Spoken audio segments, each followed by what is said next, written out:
Какие виды инвестиций бывают и где их привлекать? Не надо никогда привлекать деньги с той целью, что вы потом будете этими деньгами перекрывать как-то куда-то свои долги. Допустим, вам даже не надо ни заявки на кредит подавать, ни деньги никакие снимать, ни складывать их на счет. У вас уже эти деньги появились на счете. Все, поехали. Ребята, всем привет. Записываем 9-й выпуск на дню. Расскажу про то, как привлекать инвестиции в бизнес на маркетплейсах. Вы на канале Макс Молодец, где я рассказываю о том, как на этих маркетплейсах можно зарабатывать деньги. Итак, погнали. Во-первых, когда нужно и можно привлекать инвестиции? Когда вы понимаете, ребята, что вашего оборотного капитала не хватает. Второе, когда вы понимаете, что вы на 100% разбираетесь в том, что делаете. Третье, когда вы понимаете, что условия по инвестированию, которые вам предлагают, они реально приемлемы и вас устраивают. Итак, погнали по порядку. Какие виды инвестиций бывают и где их привлекать? То есть самые простые инвестиции, такие как элементарно кредитная карта с льготным периодом на 55 дней от любого банка. Этих денег часто на старте достаточно для того, чтобы начать, если у вас недостаточно своих собственных инвестиций. Но я призываю к тому, что вы стараетесь развиваться на свои деньги, хотя бы когда у вас нет оборота там 300, 500, 700 тысяч в месяц. Потому что деньги, которые часто берут инвестиционные, люди по ошибке относятся к ним как к своим собственным и бывает покупают на них какие-то приколюшки для себя любимого. И потом эти деньги, естественно, надо отдавать. То есть, как про долг говорят, беру чужие на время, отдавать свои навсегда. Это всегда такая история. И отдавать всегда придется. Да, помимо кредитной карты можно воспользоваться любым банковским кредитом на различные цели, так скажем, и на эти деньги закупить себе товар. Это самые простые способы, через которые можно привлекать инвестиции. Дальше посложнее можно привлечь частного инвестора, если ваш бизнес оцифрован. То есть в любом случае, когда вы привлекаете какие-то сторонние деньги, вы должны понимать, что у вас бизнес положительный, что он работает с положительным результатом. То есть не надо никогда привлекать деньги с той целью, что вы потом будете этими деньгами перекрывать как-то куда-то свои долги, допустим, да, свою там незакрытую аренду или незакрытые зарплаты. Этого делать не надо.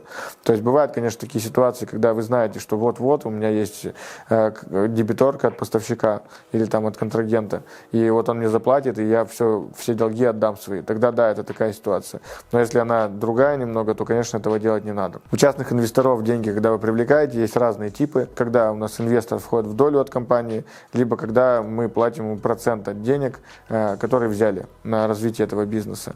И инвесторы часто бывают отказывают, либо ломят какие-то большие проценты из-за того, что бизнес в плане инвестирования в маркетплейсы сторонних каких-то денег, он не очень привлекательный, потому что для инвестора, во-первых, он ничего не понимает, как это все работает, во-вторых, селлеры часто не понимают, как это все работает, в-третьих, инвестор понимает, что деньги из капитала, из товара, который он забрал, трудно оттуда вернуть, потому что его не продать вот прямо здесь сейчас.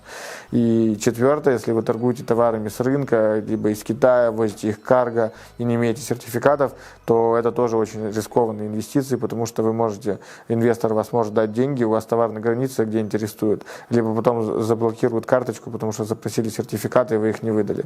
Поэтому здесь деньги могут быть дорогими. Они могут стоить там 5% в месяц, 4-3% в месяц. И как говорят многие, что мы привлекаем деньги под 2% в месяц, я, честно, такого не видел. Потому что, честно, я бы по 24% годовых кому-то там 5-10 миллионов на Wildberries не дал бы точно. Поэтому рассчитывайте всегда на себя. В личных кабинетах, маркетплейсах такие площадки, как типа микрокредитные организации. Там под оборот вашего товара вы можете зайти в свой личный кабинет, если вы уже зарегистрированы, и посмотреть, поразбираться. Есть кредитные организации, есть банки, например, открытие у Wildberries. Могу ошибаться, по-моему, так, которая с ними сотрудничает, и можно привлечь деньги через них. По сути дела, взять какой-то овердрафт по расчетному счету. И, кстати, овердрафт – это очень хорошая история тоже, когда у вас сходят деньги по вашему расчету, банк предлагает вам уйти в минус на какую-то сумму, либо получить дополнительную сумму к себе на счет за какую-то процентную ставку. То есть вам даже не надо ни заявки на кредит подавать, ни деньги никакие снимать, ни складывать их на счет, у вас уже эти деньги появились на счете. Вот здесь вкратце я думаю, что я рассказал про методы инвестирования, методы там, где привлекать деньги. Искать инвесторов можно на разных форумах, искать их можно через всякие разные инвестиционные аккаунты в том же самом Instagram, посещать разные встречи, вступайте в бизнес-клубы по тем же самым маркетплейсам. Там есть много разных ребят, которые инвестируют в это дело. Ну и банки вам в помощь, и открыли интернет, посмотрели, выбрали.